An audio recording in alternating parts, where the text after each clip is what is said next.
Welcome back to the Vinley tutorials. In this tutorial, I'm going to show you the whole process of analyzing a stock, in fact. And I'm going to be showing you what I personally do and what are the 5 steps that actually follow my investing methodology that we have implemented in Vinley.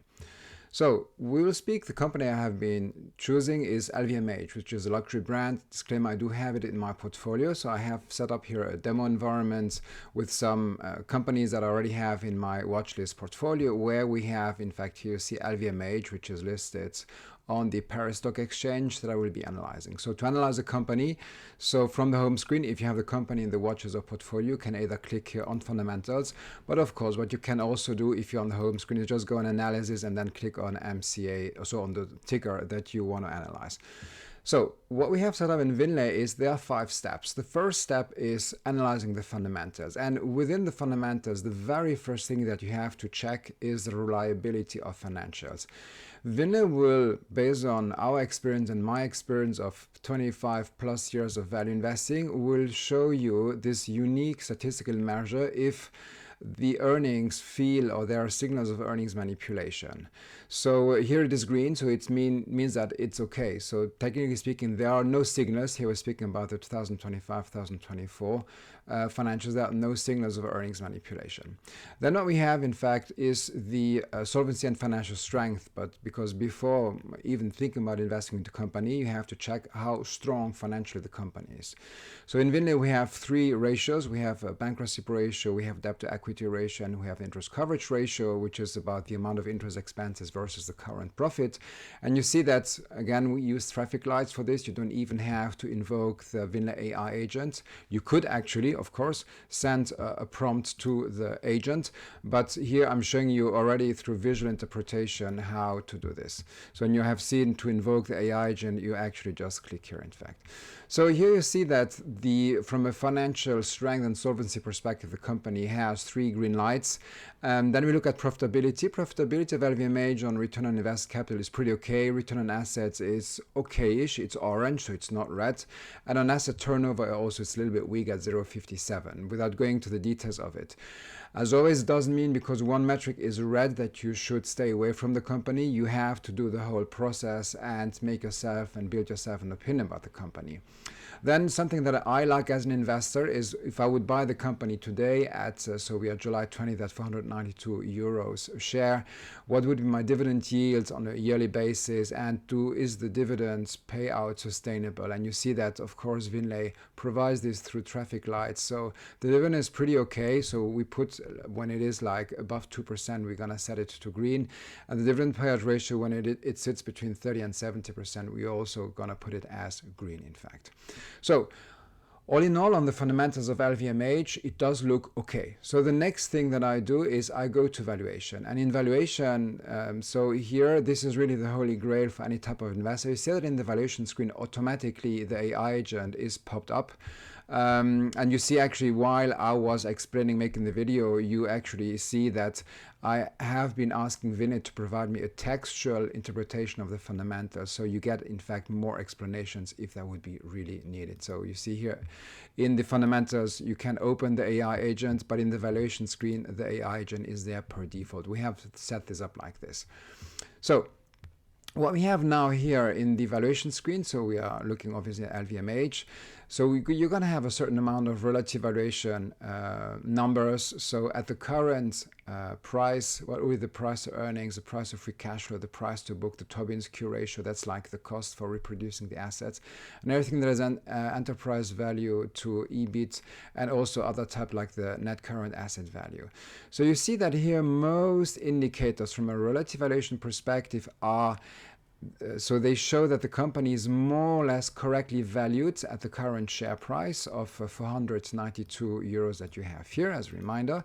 And price to earnings is a little bit high. It is above actually 20. So we have set up Vinley that when it is about 20, you have to pay attention. It's maybe expensive.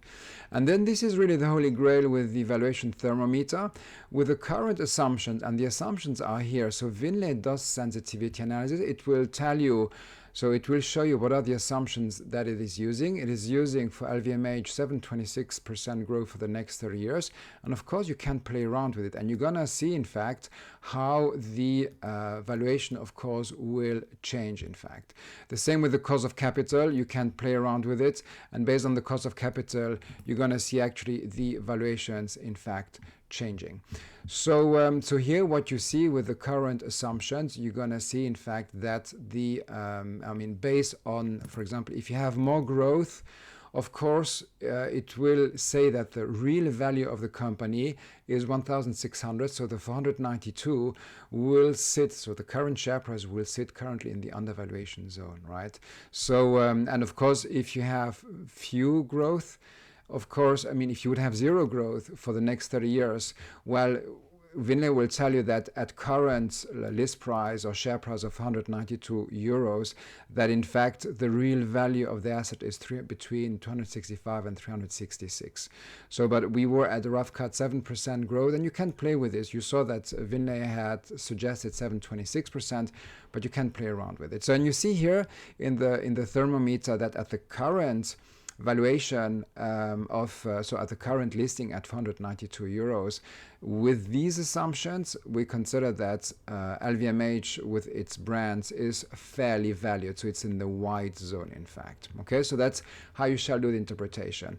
So, of course, you see that even as a value investor, the value investing requires assumptions about the growth as well and the cost of capital and the duration. You could play here and say, the company will not go bankrupt for the next 35 years, and I believe that they're going to have a growth of 7%, and I'm okay with a cost of capital of, for example, 622. And then you see that indeed, of course, now the signals turn green here, that the company feels undervalued. So that's a type of assumption, of course, a serious investor has to consider. If you're unsure, what you just do, you click on it, you reset the values, and you see that the values come back to the initial assumption that Vinley has provided on the cost of capital and on the growth.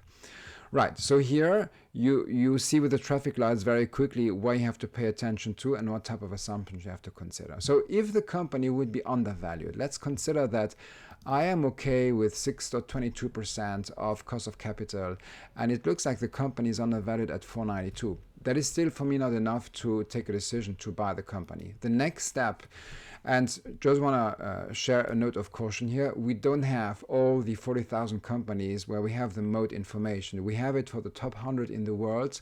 And here you see, for example, for the Moat, so because the Moat, if you remember Warren Buffett, he likes to have companies with a strong moat. So the wider the moat, the more difficult it is to attack their brands, their market share, in fact. And LVMH, of course, they're part of the global top 100 brands in the world. You see here that you can see in the Moat screen that they have 5 brands. So Louis Vuitton, Tiffany's & Co., which is an acquisition they did, Dior, Hennessy, Sephora.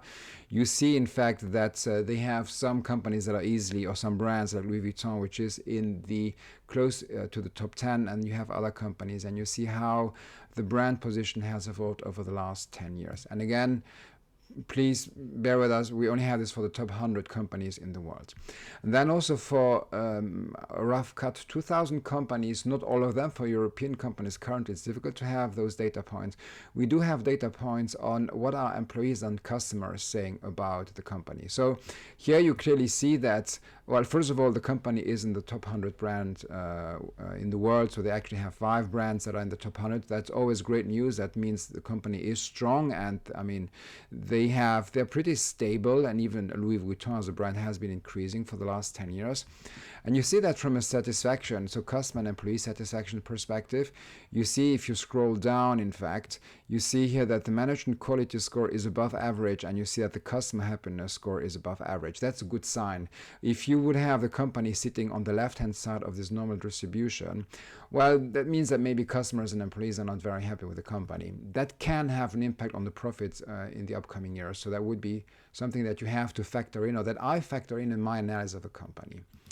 Then the next thing I do is I go, so that you see here, I'm just following step 1, step 2, 3, 4, and 5. I go to step 4, And in step 4, in fact, I mean, one of the unique things that I wanted to have in Vinley is I wanted to have side by side the balance sheet, the cash flow statement, and the income statement.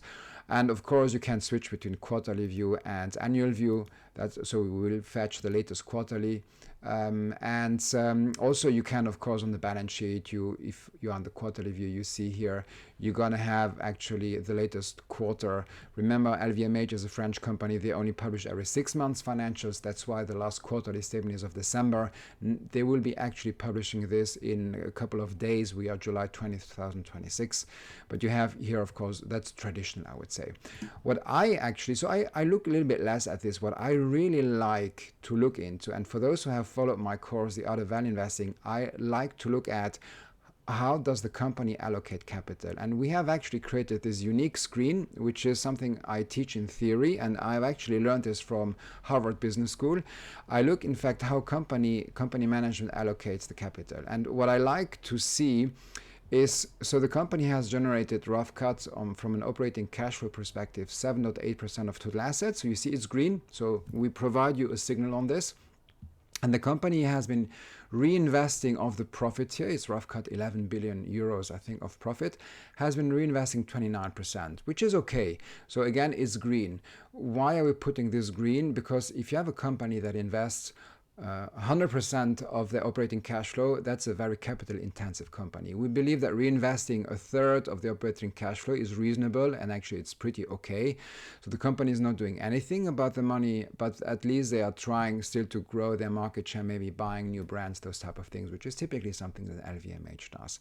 What I also like is if the company has debt, so you see that the debt to equity is already pretty low. So remember this value. If I would go back to the fundamentals, you would have it as well, in fact, so based on the debt to equity. And what is interesting in the debt to equity is that you see that here we are showing only the financial debt to equity, which is a subset of the debt to equity that was in the fundamentals at 0.53. So that's the total debt. And here we're just looking at the financial debt in the cash circulatory system. And what is great is that the company has been reducing by a little bit more than 11% their financial debt. So that's great news. So the company has taken the opportunity of the profits of the company. Yeah, sorry, I was on the annual view. I have now to go to the latest quarterly view. You see that, of course, depending if you're annual or quarterly, the figures, they do change. But you see, in fact, that on that view, in fact, you see that the amount of debt that they have reduced is substantial. So we like this. We like when company management uses part of their profits to reduce the debt. So that would be something good.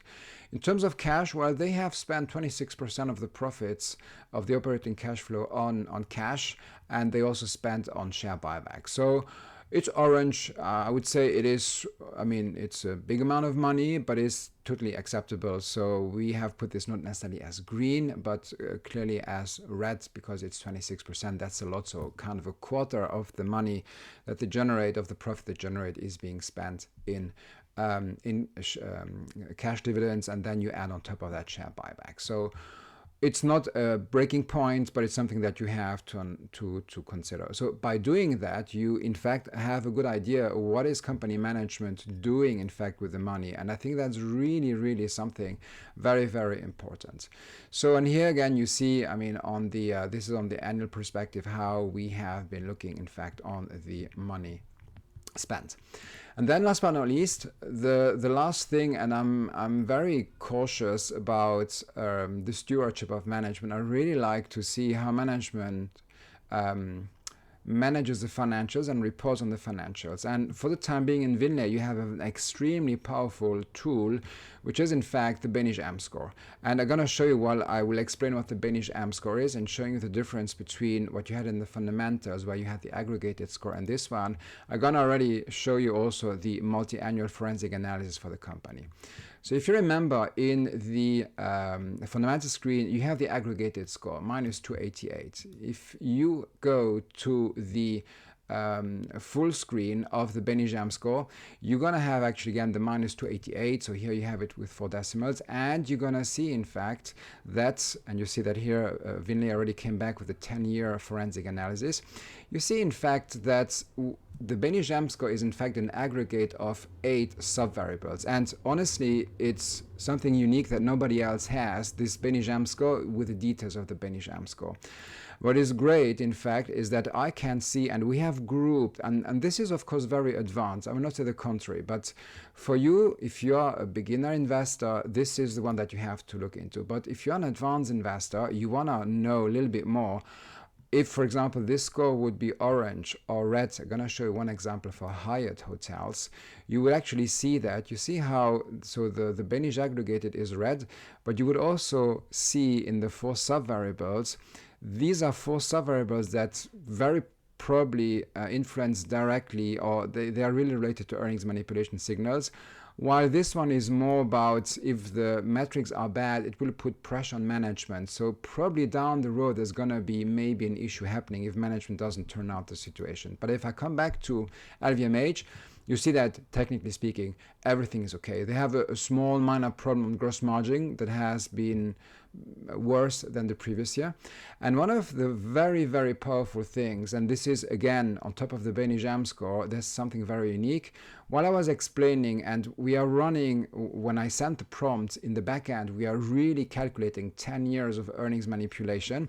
You get actually for the company, you see I just clicked on the AI action, you actually get a table over the last years.